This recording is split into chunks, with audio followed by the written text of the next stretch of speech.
We've dug some important sites on Time Team, but they don't come much bigger than this, because this is Westminster Abbey.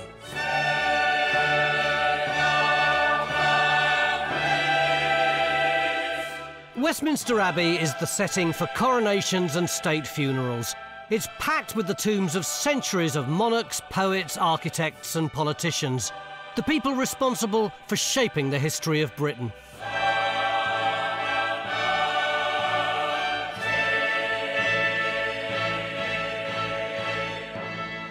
The Abbey standing today is largely the ambitious design of King Henry III in the 13th century, although it bears the scars of centuries of renovations.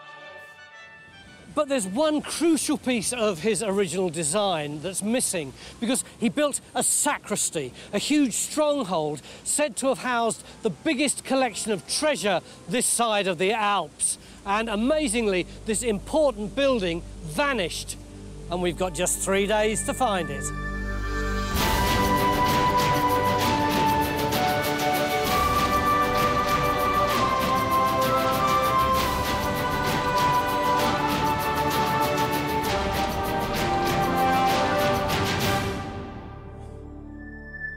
Henry III began to build Westminster Abbey in 1245. It was one of the most expensive building projects of the Middle Ages, and set Westminster on course to be the political centre of London. Whenever there's talk of a Time Team coming to London, you back off. That's right. But you're here. Because of Westminster Abbey, you know, it is the great Benedictine Abbey in the country, one of the biggest. We're looking for a sacristy. Yeah. Now, yeah. Am I right in saying that that's the room where they kept all the stuff for the services? Yeah, where they keep the chalices and patens, and where the copes for the clergy to wear are kept, where all the paraphernalia really for the services is kept, so a really important room. Warwick, do we have any idea where this sacristy actually is?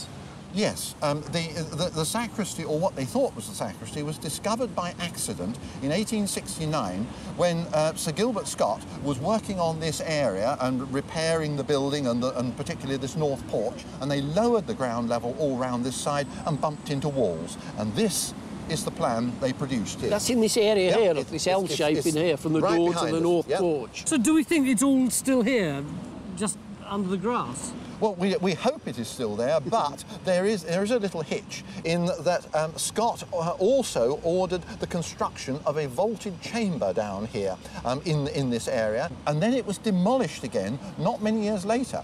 We've suddenly been overcome by gloom. We're not going to find anything, are we? No, I think it's extremely unlikely that they dug everything out. And if we did find the sacristy? If we found Henry III's sacristy, that would be absolutely fantastic. You'd be happy? I would be very happy. Please do it. Better get on then. Even if the walls are still there, we're a bit worried they may be nothing to do with the sacristy. Because incredibly, later in the post-medieval period, there were houses and workshops built right up against the abbey on the same footprint as the supposed sacristy. Where do we think our sacristy is? Ours, we think, is this L-shaped building north of the nave and where the north transept is. There is another one, of course. Where? Down here. That's the more normal place to find it. Off the south transept, right at the point where you can all troop in with all the vestments and gear into the east end of the church, right next to the chapter. So that's where you'd expect it. It's really odd to have a second one, and it's very odd to have it in that position there. If we did find it, how important would that be?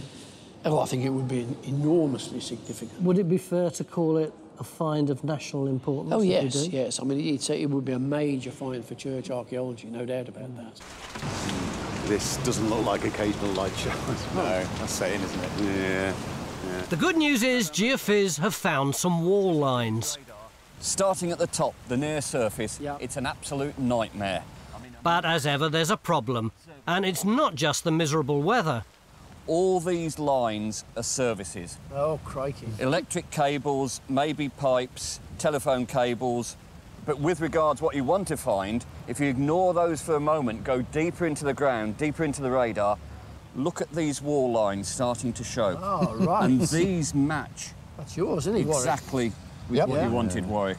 There's the cross wall, at that point there. That's wonderful. I think we should try and pick up the line of this wall, that one there. That one there. And if we run a trench down there, it will also pick up the cross wall here. Yeah. It will pick up the raft on which it looks as though the whole transept is built, a great stone raft, and it will pick up the edge of this area that looks like the vaulted chamber. So we'll get a whole lot of things from the 13th century onwards, all in one trench.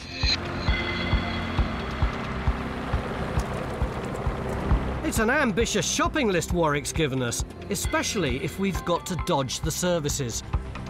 Copper strip of some sort. The sacristy we're looking for was said to be built on a grand scale, just like the rest of Henry III's abbey. And our historian has discovered that his inspiration was partly this man, Edward the Confessor, the last great Saxon king, who had built an abbey here himself 200 years earlier.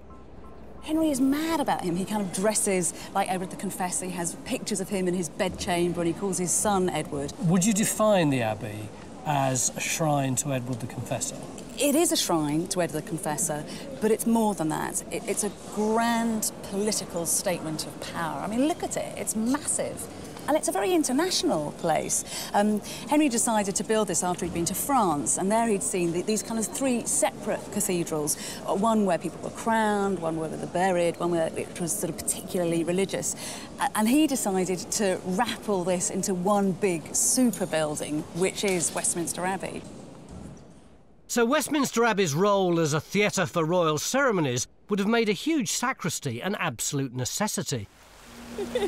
We just need to find it. Oh, well. Still, if we do nothing else, the next 3 days we shall be able to give them an up-to-date map of their services.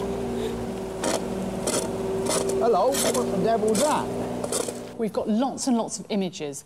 Helen's wading through drawings and plans relating to our site to try and find out why the Victorians thought it was Henry's sacristy. But they're not proving all that helpful. This fantastic plan from 1870 is very clear in showing these lovely walls, and they're described very nicely as well. But a lot of them are completely different depths. When you look at this section drawing, you can see that, that they're different depths here, but how these are drawn doesn't bear any relationship to how they're described. So we don't quite know how to reconcile the two. To find out what's really going on, there is no substitute for archaeology. Oh, wow, look at that. It's good news in the trenches. Something's been cut in there. Because it looks like the Victorians have left some walls for us to look at. What we've got to do now is hope that we find the other edge of it on this side. It's 11:45 day one. Inside, the visitors are teeming in. Outside, the rain's teeming down, and they've just started digging trench one. Will we find the missing piece of London's greatest abbey? We'll know soon.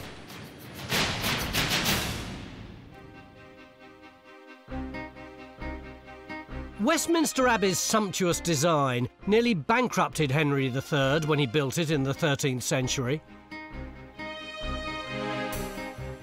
Most of it's still standing, but there's one important room missing, his great sacristy. Despite terrible weather on day one, by the afternoon, Phil's found some walls, although he's not convinced they're anything to do with the sacristy. When you look at the stonework, it looks very fresh. I can't really believe that it is the sacristy. No, it definitely isn't, not yet. But then you tell me it is not part of this much, much later cellar that we know appears on the plans. If you look at those plans, you can see the wall line coming out here. That's to that point there, and it shows the cellar on this side. And if you look at the radar shows the cellar here. There's no doubt about that. I think that feature there might be stairs going into the cellar. Do we care about this cellar if it's much later? Yes, what we've got to do is establish where we are on this plan. So if we can prove those are stairs, then we know that we're on the money. The dig's really beginning to get underway now. Phil expands the trench to check whether John's right about the position of the cellar. That's not very old, Phil. And once we've located the walls on Scott's plan, we can start to work out whether or not they belong to Henry's sacristy. Well, I reckon whether you like it or not... Concrete capping? That's as far as you're going to go down for a while. We're going to need some pretty convincing archaeological evidence, because on paper, this building looks nothing like an archetypal sacristy, which should be tucked away securely in the heart of the abbey. This is the original sacristy, which was built even before the one that we're excavating for. But what is it about this place that defines it as a sacristy? Well, sacristies have to be very secure because they have all this valuable treasure in them. So the door that you have just come through was originally 3 doors, one beside another, lots of bolts, lots of locks. Then the walls are very substantial. There's a stone vault on the roof. There are no doors, no windows that lead to the exterior. So it's a highly secure space. You've then got these arches in the wall, you see, so you could set cupboards in with the chalices and patens, you know, gold and silver, and they could have been locked. So that's more security as well. But virtually everything that you've told me that defines a sacristy is hanging off the walls. Well, when we dig down, we're not going to find any walls, so it's going to be difficult for our archaeologists specifically to identify what they've got as a sacristy. Well, that's where we have to try and marry the archaeological evidence with documentary evidence and study it in a general sense from what we know elsewhere. It will not turn out to be a building like this with a great vault on it. Brilliant. If we can't identify Henry's second sacristy, this dig could be a complete washout. More sewage pipe. That can go, I think. There's a real prospect of 3 rainy days in London on one of the most important sites in the country, and all we'll have to show for it is a Victorian cellar filled with centuries of rubble. One bit of good news, though, is that the documents confirm that Henry had definitely planned a second sacristy. There's a reference here in Lethaby's book, Westminster Abbey and the King's Craftsman. Now, this says that the King issued a command that the sacristy should be built 120 feet long. That's huge. It is, isn't it? How does that tie up with the stuff we've got on this plan of 1869? Let's see. That is 120 there. Oh, look. I mean, that's not even 100 feet long. It's a completely different length.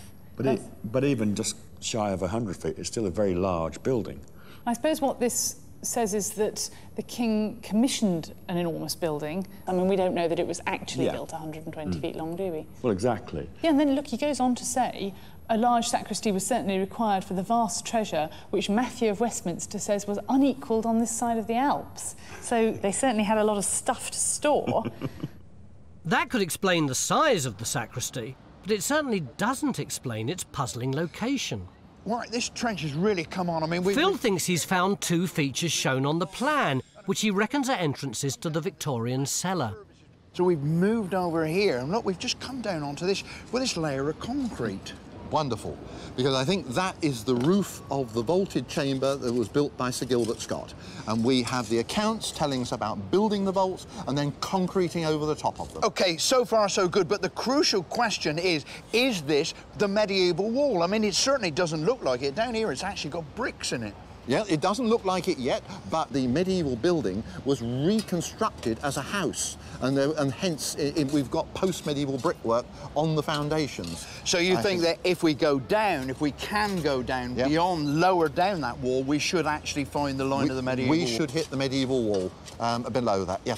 Our search for the sacristy is complicated by so many centuries of usage reflected in the finds. Bit of Tudor green, which comes in about 1380, but most of it's 15th century. Is it usually that thin? Yeah, it's beautiful. So it's really, really finely potted and highly fired. And also a bit of medieval floor tile. Now, that could easily be 14th century. Yeah. So it's about the only stuff we're getting from the medieval period so far, but I see there's an awful lot of bone in this tray, isn't there? Yeah, I mean, some of it's animal bone, but we also have human bone, and there's bits of finger bone, and that's a bit of somebody's big toe there. Well, this is all kicking around in the topsoil, presumably. Yeah, it's all just redeposited and it's fractured and broken. But also what we've got are they're like little brass studs, and the kind of thing that you've got in the top of usually 18th century coffins as decorative stud work. Yeah. So, you know, the fact we've got both these and the bones suggests that we've got at least 18th century burials that have been disturbed. So there's clearly a lot of history to sift our way through before we can find out what was going on here in the 13th century.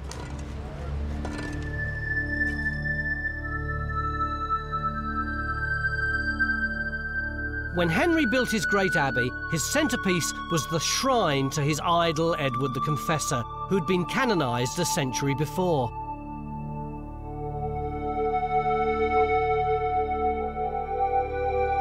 So important was this memorial to him that Henry gave instructions for his own tomb to be placed next to it. This was one of the great shrines of England, to which pilgrims came from far and wide, and their aim was to come and to see and to touch and to get spiritual power from the body of Edward the Confessor, who's inside here. And that's what the steps are for here, and these niches. So you would kneel and pray at the niche. Contemporary accounts describe this in really splendid terms. They talk about it glistening and gleaming. I don't want to be rude, but it is slightly dull now. What we see today is the stone shell made of Purbeck marble, which is the frame that held all the decorative detail. So is it the naughty pilgrims who've been picking off all these bits of glass, then? Well, I'm afraid that it is.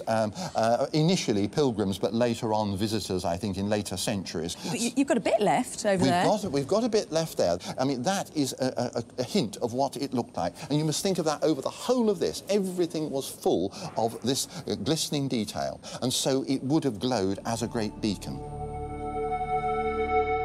Henry was an avid collector of relics, such as a thorn of Christ's crown, an impression of his feet from the Ascension, as well as a grisly array of saints' bones. It's no wonder he needed a supersized sacristy.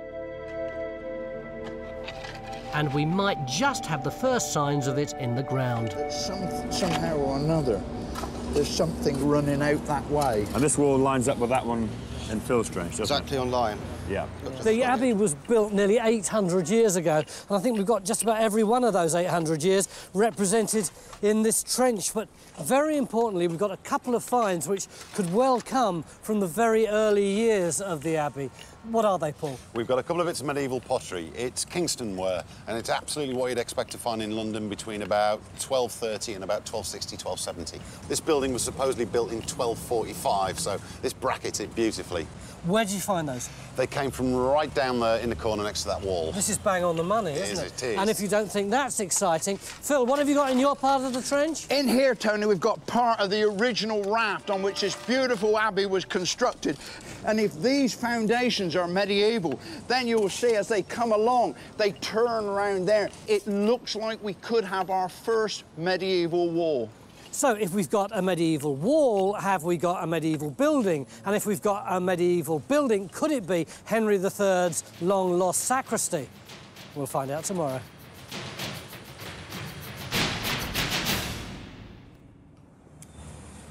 "8:30 in the morning, and it's another normal day here at Westminster Abbey. There'll be 4 services in here today, between 3,000 and 4,000 tourists, looking at the 3,000 plaques and monuments and burials to the great and the good, which are inside there. Although actually, it's not quite a normal day, because in addition to all that, we've got the time team digging a great big hole right there. We're trying to confirm that it was Henry III's 13th century sacristy.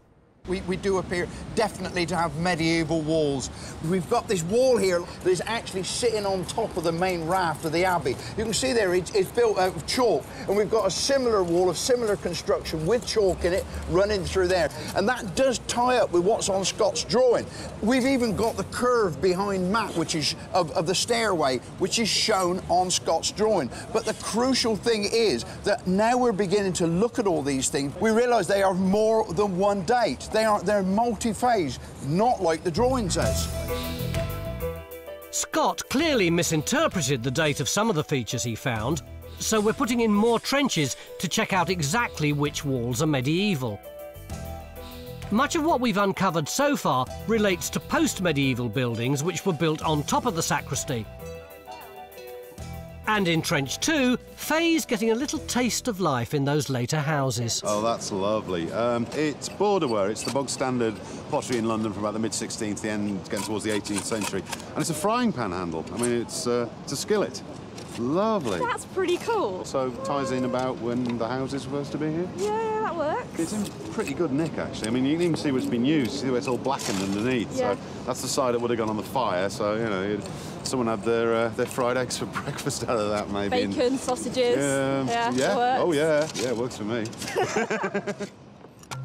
It looks like we've got a lot of later stuff to get through before we reach the medieval levels. The great sacristy that we're hoping to find is an example of the Abbey's extraordinary design, which Henry never lived to see completed. This was going to be one of Henry III's chapels. It's 50 feet above the floor of the Abbey, but it was never finished because these high chapels went out of fashion. But I've come up here to show you how much this part of Westminster is at the epicentre of English royal power. Over across there is the Houses of Parliament, and underneath that was the old Palace of Westminster, which was Henry's favourite palace. He actually lived there. And in those days, there was no road there. There was just a wall. So he'd come out of his palace, through a little gate in the wall, straight to here. It was like having a very large office at the bottom of your garden. Living in the palace also meant that Henry could keep an eye on his builders. And in Phil's Trench, we're getting an idea of the logistics of constructing his great abbey. We can now see that this wall here, which we've always been calling medieval and which we still think is medieval, is actually built on the raft and is actually butts up against the basal course of the main abbey. So it is of a later date. We still think it's medieval, but later medieval than the construction of the abbey itself. But what is new and very interesting is that you can see that this is actually part of a wall, and you can see there's got an edge running across there. And that face is actually visible continuing in here. Do you see this little raised step of mortar? And that implies that there was once a wall coming across here, blocking off between these two buttresses, apart from the main wall that we know was running from east to west. Is this what you'd expect, Warwick, or is this all new stuff? This is entirely new. We had no idea that there was going to be a wall running between the buttresses here. So that suggests that the foundation for the north transept in the 13th century, when that's put in, they're already thinking of this corridor, this room going off. And in fact, that block there that looks like the base of a doorway is part of a doorway that was built into the wall at that stage to go off in that direction. It certainly looks like that, because, I mean, you have to remember that when you're building something like this, you put the raft in, you build the great mass of the transept, and you might leave connections ready for when you're going to add these other lower appendages, and then when the scaffold comes down, you then add these lower level chambers. If there was a doorway in Phil's Trench, there must have been another one out of the north transept. But there's no sign of it on the exterior today, thanks to centuries of refacing. Nor can you see where Henry's build came to an end at his death in 1272, halfway down the old Norman nave, which was still standing. But on the inside, you can see where the work resumed to complete his design a century later. There's a junction. Oh, yes. You see to the left, You're right. Henry III, Yeah. rich surface decoration and all the Purbeck marble shafting. Yes. You go into the extension, as it were, not much, just quite plain. Just look at the contrast there. That dipering is absolutely incredible, isn't it? I mean, just the cost of all that chiselling must have been incredible. Well, it's not only the chiselling, you're going to paint it then and gild it. So where does that take us to on the plan? Well, the Henry III work got as far as there. So they built that buttress? Yes. OK, so are they in blank space around here, then? No. There is still a nave here. It's the Norman nave, and they're gradually replacing each bay of that as they go along. Right. But that's slightly narrower than the building we've got at the moment. So our L-shaped structure straddled the join between Henry's rebuild and the old Norman nave. And it would have led into both ends of Henry's fabulous newly built part of the abbey. We've now found medieval walls in all of our trenches, but we're lacking hard evidence of a sacristy. This is the place to view it from, isn't it? Yeah, you can actually see the wall of the sacristy from up here, can't you? Yeah, we've got a line of it in one trench over here, and in Fay Trench you've got the other bit. But I really do wonder if it's a sacristy. What? We've been digging for 1.5 days. I know. We know it's there from the documents. We know it's there from the documents, but this actual position is the result of the Victorians interpreting these foundations as the lost sacristy. What worries me is that this is effectively either half a cloister or just a stone corridor. But is it going out to something that we don't know about, that's never been found? I can't believe that we're on a site of international importance looking for Henry III's sacristy, and we might just have some manky old corridor. Yeah, I can't help that, Tone. That's the reality of it. Oh, come on. If Mick's right, we haven't found the sacristy yet, but it might be at the end of the corridors on the other side of the path. In which case, it should show up on the geophys. But whatever our building is, we're getting below the foundation levels. There's been quite a few bits of disarticulated bone out here. There's been bits of skull, bits of foot bone. And now we're getting hints of the earlier history of the Abbey. So it suggests that whenever these things are put in, whatever date these are, they have cut through earlier burials, which may, like I say, on the basis of that and the level we're at, be associated with that original confessor's building. This is potentially important archaeology, because precious little survives of the abbey Edward built before Henry, depicted in the Bayeux tapestry.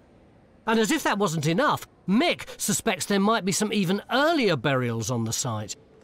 There were 2 burials about here on the 19th century plan, but there's no sign of them. They either got rid of them, which they said they didn't, or they're further down. My bet is that they probably are much further down. I mean, let's be honest, if they took them away, we would expect to see the cuts from the backfilled graves. Yeah. I think they must be further on down. And the other thing about them is they're on a different alignment to the present abbey and all these walls. And of course, the possibility is they're aligned on a much earlier church, which would have to be a Saxon church, because it'd be earlier than Edward the Confessor's. And if we find more burials of that date, that'd be absolutely fantastic. These burials might represent the first solid archaeological evidence that there was a church here before Edward the Confessor's, because early Saxon churches were often built on a slightly different east-west alignment. But as exciting as all this is, it's not helping us with our search for the sacristy, which is beginning to feel a little desperate. This is a handwritten note in a book, but it's been written by Mr. Westlake, who was writing a book himself in the early part of the 20th century. And he's written down sacrist's account for 1535, for pitch, rosin and canvas, for mending of a pipe in St Margaret's churchyard, carrying to the sextry 3d. Sextry I've checked up, and it's an alternative spelling, if you like, of the word sacristy. Now, St Margaret's, I would have thought, that this shows St Margaret's on the north side, so surely if the pipe is being mended in the churchyard, it must have been running across to a sacristy somewhere around here. But why couldn't it have just gone to the north side of the abbey on that side of the transept? Oh, I hadn't thought of that, to be honest. Oh well, back to the drawing board. It's so frustrating. The documents only tell us that the sacristy was somewhere on the north side. Mick, look, I've got the geophys from the grass over there. Yeah. Look. Let's hope this new geophys can help locate it. It's rubbish, isn't it? What do you mean it's rubbish? Well, this is the demolition rubble from the houses that stood here until the 19th century. Oh, you mean it's literally rubbish? Exactly. There's no walls or structures that we can see within that. So, as far as you're concerned, the sacristy probably isn't there. There's nothing we can see that indicates that. Well, look, in Fay's Trench, medieval, right? Yep. Which tallies with that. Yeah. Over there, in Phil's Trench, that bit there. This is join the dots, isn't it? Yeah. Over there, we've got this... Tracy's Trench there, In this little trench by the digger. That's where Rackshire that was, bit there. Yeah. Look, bish, bash, bosh, bush, job done, there's your sacristy. All that proves is that we've got medieval walls in those places. It doesn't demonstrate it's a sacristy. This looks to me much more like a corridor or a cloister. All right, but you tell me what piece of church architecture exists that is this funny little corridor which comes off at right angles outside of an abbey and disappears back in there again? A covered walkway is what it looks like. I know that's What's its function? I don't know, but that doesn't mean... It's not an old National Health Hospital, you know, going from Ward G to Ward F. It doesn't mean it's a sacristy just because we don't know what it is. The sacristy could still be somewhere else in the area. It might, for example, be over there by the north door of the north transept. All right, I'll buy that as long as you put your thinking cap on tonight and work out, if it's not a sacristy, what this could be, all right? I shall have a glass of wine. That helps me think a lot better. Our search for Henry's sacristy may be falling apart, but just before the end of the day, Dave finds some definitive evidence of Edward the Confessor's earlier abbey. Let's have a look and see what you've got there. These are 11th century hand-incised floor tiles with glaze on, and this is very heavily worn. This is an absolutely wonderful find. So extremely rare, this tile. It's so rare, they're only known at Westminster Abbey, and we only recognise them within the last 5 years. Absolutely wonderful. Find us some more, please. OK, I'll try. This is more than we could have hoped for, because finds from Edward the Confessor's great abbey are like gold dust. If that isn't exciting enough, if Mick's to be believed, then down here we may well have burials from something even earlier, the very first Saxon church which gave its name to Westminster. Beginning of day 3 here at Westminster Abbey, and completely by surprise, we seem to be uncovering the story of 3 churches on this site. We came here to find the lost sacristy of this man, Henry III, who built this marvellous abbey that's here today. But late yesterday afternoon, we unearthed a tile from the abbey belonging to this man, Henry's inspiration, Edward the Confessor, 200 years previously. And not only that, but we think we may have a row of burials from the very first church on this site, way back in Saxon times. And if we have, then we're sailing into completely uncharted archaeological waters. The theory rests on the orientation of these chalk-lined burials, which were discovered by Sir Gilbert Scott in the 1870s. Phil needs to find them to see if they were aligned to the earliest Saxon Westminster Abbey. Ian? Just like being on the Downs, isn't it? But there's still the little matter of whether the L-shaped building we're excavating is Henry III's long-lost sacristy. No cowpats either.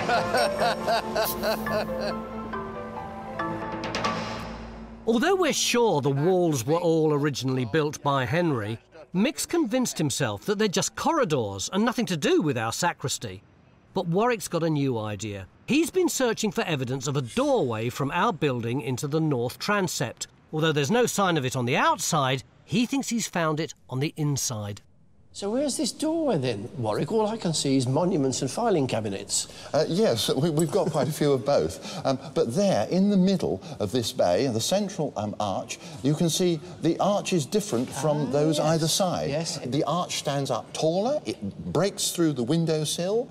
Now, that moulding there is all original Henry III work. But it is very tall and narrow, isn't it? It's not like a normal doorway into a room. Yes, well, now that's what makes it particularly interesting, because it is so tall and narrow, it immediately says one thing. It is a processional entrance where you could walk through carrying a processional cross, which, of course, stands high above your head. Yeah. But if it's to carry a cross, that suggests it's a passage behind it and not a sacristy, doesn't it? Well, yes and no. Both answers are correct. It is clearly processional, but, I mean, processions can start in sacristies. And so I think what we're looking at here, potentially, this long passage, is that this is really a robing area and an assembly for procession, rather than a sacristy in the sense of a treasury where you keep all the valuables. I think we're understanding it. Yeah. At last, we've got a theory to satisfy Mick. I am now convinced about this. Jolly good. Glad to hear it. And in the trenches, Phil's making progress too. So does that look like as though it's in situ, Phil? Oh, it's definitely articulated. Yeah, I mean, that looks like there's a pair of legs in there, look, and there's a foot bone. So there's the ankle in there. But it's not the early Saxon chalk-lined burial Phil's looking for. For the last 2 days, there's been one big question that's been bugging us. Why is our sacristy such an odd shape? Basically, it's just 2 corridors in an L shape. Well, we think we've got the answer, but it isn't until you get in here that you understand the logic of it. Most of us think of an abbey like this, don't we? It's beautifully decorated, highly painted. We hardly even notice areas like that one or this little room over here. But that is where the real work of an abbey gets done. And that's the logic of our sacristy. It's a place where things are stored, where things are sorted out, and where people get changed out of the public eye until they process back into the formal part of the abbey, dressed in their full glory.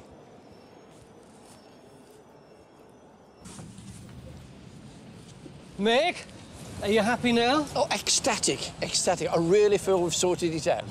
But, Helen, how does all this tie in with the documents that you've been looking at? It ties in brilliantly, and what it does is help us understand some really tricky passages in the documents. I mean, to begin with, the Galilee of the sacristy. What does Galilee mean? Well, we didn't know. Nobody has known. Everybody says, what does this mean? It's so annoying. But when you realise what this place is, that it's a place to prepare for processions, that it's a place to put all your kit on and so on, that it becomes very obvious. Now, I do a few processions every year as a member of the church choir, and they're awful. If you've only got a tiny little space, then you can't organise yourself in a great long line and you don't know what you're doing. Now, if you've got this lovely space, which you could call a Galilee, you can line up and you can check that you're all in the right order and you're all doing the same thing without all that huffling and shuffling and worry. It also sorts out the L shape because you can take a procession through into the north transept, appearing as if by magic through that lovely door. You can also take a procession into the nave, appearing as if by magic. It's absolutely ideal. Helen's talking about a Galilee. I thought we were looking for a sacristy. There are 2 functions to a sacristy. One is to keep the holy vessels, gold and silver chalices, patterns, that sort of thing. And the best place for that here is that one on the other side, St Faith's Chapel. The other function is to keep the robes in, the vestments, the copes and so on that the clergy wear. So we're talking about 2 sacristies with 2 different functions? Yeah, most places would have had all this going on in one room. Yeah. Here they've got the luxury of keeping the clothes separate, if you like, in a less secure building, but it is ideal to get to everywhere. So our sacristy was like the wings of a theatre. And what a theatre.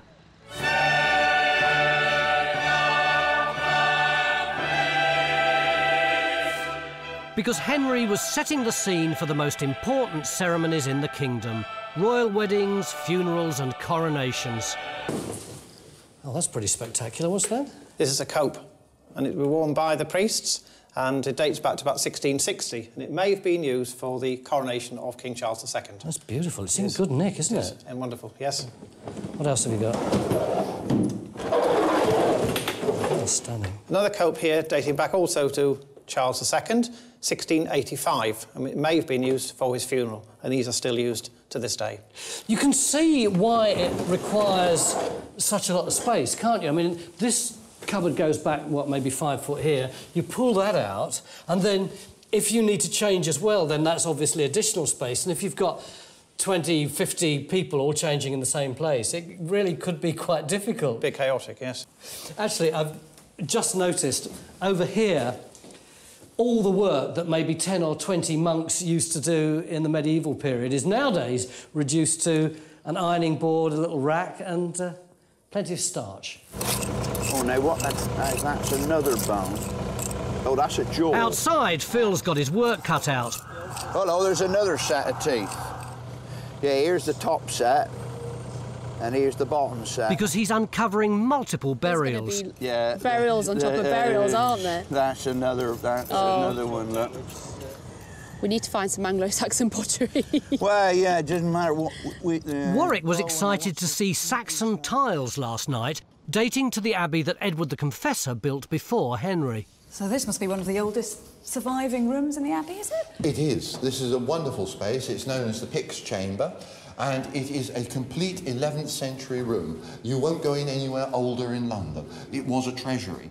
Now, these tiles, which we've dug up, are specimens similar to some we have here in the floor. Now, look down here. You can see we have a number of them in the floor, which have scratched designs on. And that, as you can see, is a sort of crisscross design. And this is the corner of one of those tiles. It's just brilliant, because that fits absolutely perfectly. Yes. So this is something that would have been commissioned by Edward the Confessor himself. Yes. The problem is when we focus on Henry III, we forget there was this massive, glorious building already here that Edward the Confessor had built. There was, yes. I mean, Edward the Confessor didn't build the first monastery here. He was rebuilding something that was here earlier. So the sanctity of this site had been established hundreds of years before the Confessor. And it's the original abbey that we're putting our resources into, because nobody has ever found any archaeological evidence for it. Raksha? Yeah? You know, we're looking for those chalk-lined burials. Yeah. I think... Oh. I might have one. Also, what do you remember about the alignment? Yeah. It was on the skew. That's right. One should never go anywhere without a compass. Yeah, they are a bit on askew, aren't they? They are. That's due east that way.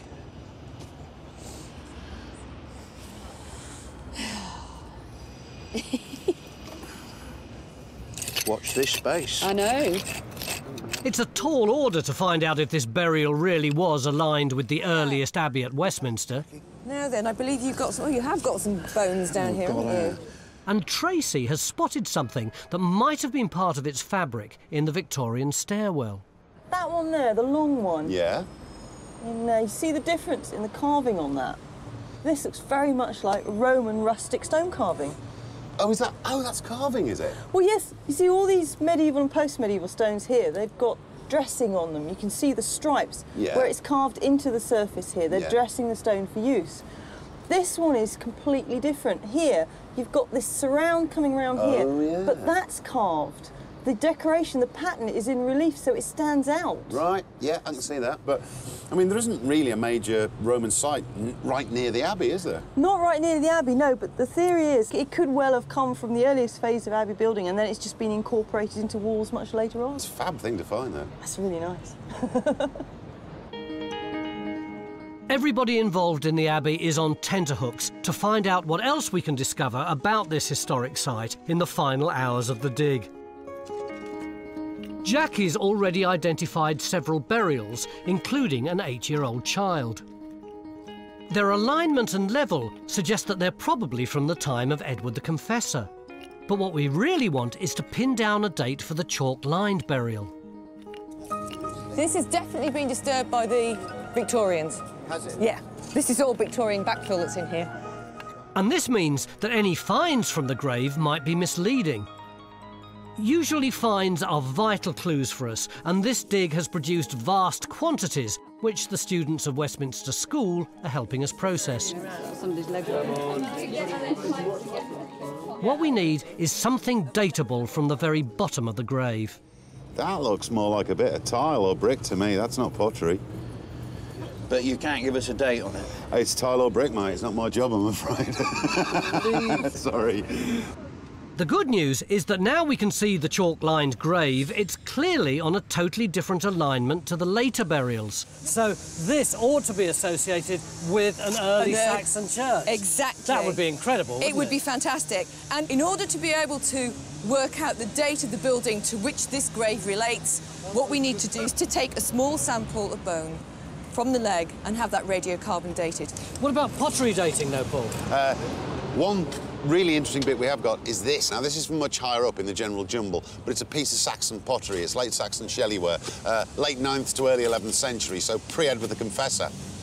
Warwick, does it make sense that that piece of pot is pre-Edward the Confessor? Oh, yes, that is wonderful. I mean, forget that. I mean, the fact that we've now got a Saxon pottery of the period, probably of Dunstan, who founded the church before Edward the Confessor, and now if we've got a grave that could easily be of that period also, we're beginning to get new horizons in the archaeology of Westminster. Has anyone ever found anything associated with Dunstan on this site? No, we do not know anything about Dunstan's church or quite where it was or anything structural to do with it. We haven't anything, and this and the grave could be the first solid indications that we've got.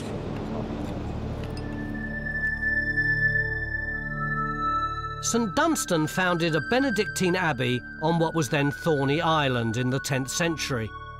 But there are stories of an even earlier church. At the end of the day, after 6 hours solid digging, Phil finds more evidence that the grave predates Henry III's sacristy. I reckon I've cracked it. Go on. I reckon this wall cuts this grave. In other words, the grave is earlier. No, that is just what we want, really, isn't it? Splendid. Absolutely sure about it now. Good. But the final piece of the jigsaw will be the radiocarbon date. If I put you on the rack, what date would you say that burial was? Oh, you don't want much, do you? Around 950. Oh. Not good enough? That's too late. Go on. That's too late. I think it should be earlier than that. I think it'd be nice if it was about 800. So we're 99.9% sure that this burial is Anglo-Saxon, which is a first for Westminster Abbey. But it all depends on that one little bit of bone. I wonder what date it'll be. We've had quite a journey here at Westminster Abbey. We came here to find Henry III's lost sacristy, and in doing so, we've discovered it had a totally unique role. It was the backstage area for the spectacular royal processions that were at the very heart of Henry's groundbreaking design. But the totally unexpected find was the first evidence of an early Saxon church, which we now think was built on a different orientation. Because the carbon date suggests our burial dates from the early 11th century, earlier than Edward the Confessor. And this was a critical period when King Canute built the very first royal palace next to Dunstan's Abbey, and the stage was set for greatness. To ensure you catch all the latest updates, please do subscribe to this channel, follow us on social media, and sign up to our newsletter, and join us on Patreon.